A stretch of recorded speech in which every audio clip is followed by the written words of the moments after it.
राजाही देवांना मदत करण्याकरता निघायला तयार झाला. आयुध सज्ज केली, रथ सजवला आणि निघणार. एवढ्या कैकेयी म्हणाली, राजा मी तुमच्या बरोबर येते. त्यामुळे कैकेयी आणि राजा दशरथ दोघेही स्वर्गामध्ये गेले आणि हा हा म्हणतात दैतेंद्र वृषपर्व्याशी घनघोर युद्ध राजा दशरथाचे सुरू आहे. इकडून राजा दशरथ बाण मारतो, इकडून दैतेंद्र वृषपर्व. ही शस्त्र ती अस्त्र, शस्त्रास्त्रांचा पाऊस पडला, बाणांचे ढीग उभारले आणि हा हा म्हणता राजा दशरथाने वृषपर्वाला ठार केले, देवांना विजय मिळवून दिला. तू पुत्र पुत्र करिता मरशील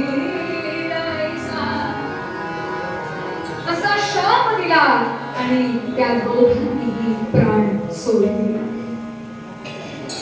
राजाने श्रावण आणि त्याचे आई वडील त्या तिघांची देवांक्रिया केली आणि अतिशय दुःखी मनाने राज्यामध्ये आला.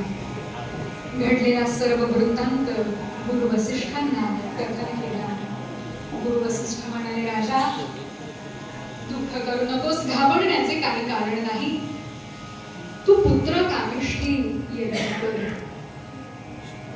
जेणेकरून तुझ्या सर्व पातकांचा नाश होईल आणि त्या कोणाची ज्या ऋषींनी शाप दिल्याप्रमाणे तुला मुलेही होतील.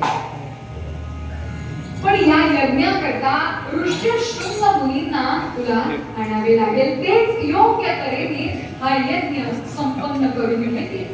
यज्ञाची तयारी सुरुवात केल्याबरोबर प्रसाद चिन्हांनी पुरफलांनी काही महिन्यांनी तिन्ही राण्यांच्या उदरामध्ये गर्भ वाढू लागला.